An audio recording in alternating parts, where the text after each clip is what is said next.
Hi, my name is Cassandra. I go to South River and I am a junior.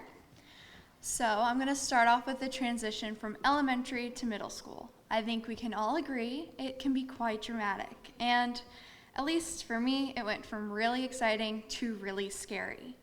I started becoming aware of my surroundings. This isn't just recess anymore.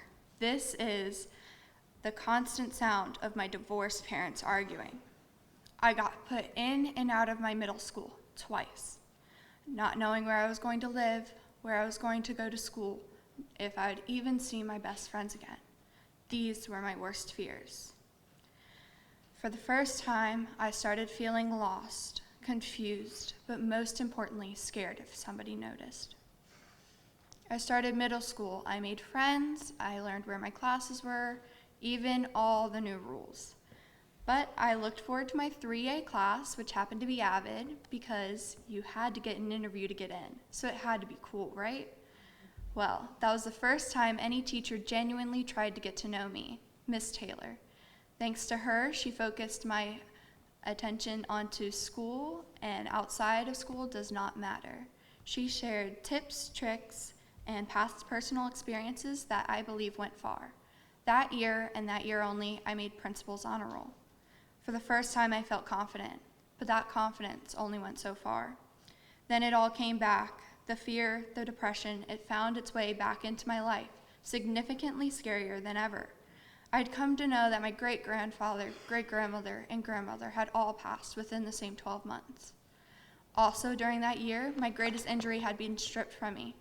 Due to that injury, I was stripped of my personal space and what little independence I had. I felt worthless and lost. I became so sad and lost trust in anyone. In our advisory classes, they always tell us if we need to talk, we can go to our guidance counselor. But my guidance counselor was always so busy. One day, I finally decided that I had enough of the yelling, tired of feeling sad, tired of not being heard and not understood. I was going to go to the guidance counselor one final time. Again, I was left alone. I wrote on a guidance slip of paper, "My name is Cassandra Barber. I am an 8th grade student, and I want to die."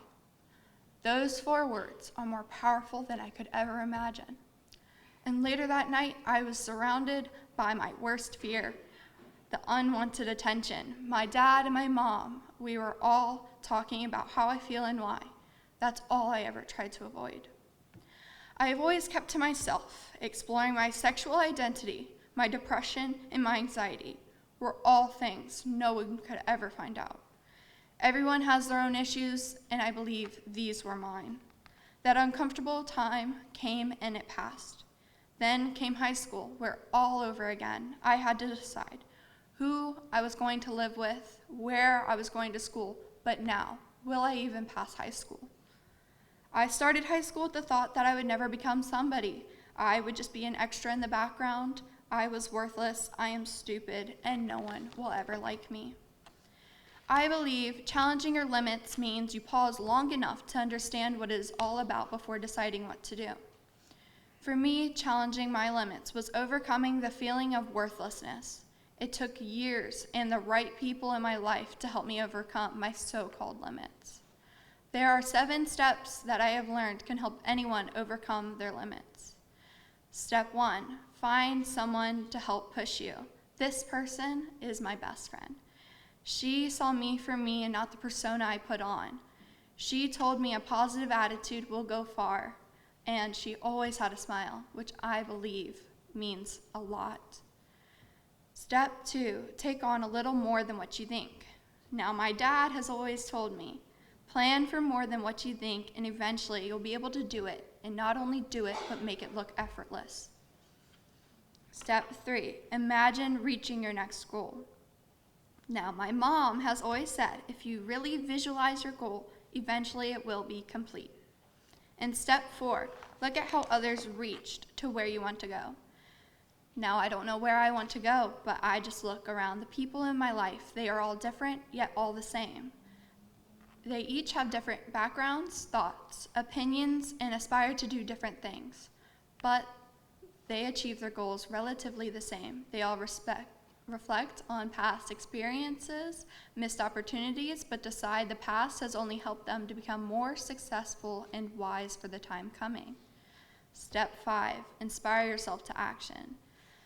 Now, this step was the hardest for me. It seemed like I almost didn't want to feel better. I never wanted to make the first step to dealing with my feelings. It took until my AVID teacher last year to tell me, focus on what you can do and then change it. Don't think. Step 6 is don't stop until exhaustion. Now, by the end of the day, if you feel like you can do more, don't reminisce. Get up and do something. Each little thing you do can add up. There's 24 hours in a day, but over 1 million things you could do. You just have to progress a little further. Finally, step 7 is work on your weakness. Now, step 7 really has no end. If you think about it, each day you work on a weakness, maybe even without thinking. To overcome our own challenges, we must create a goal. Now, my current goal is to find the perfect balance between school, work, and maintaining a good social life. Thank you.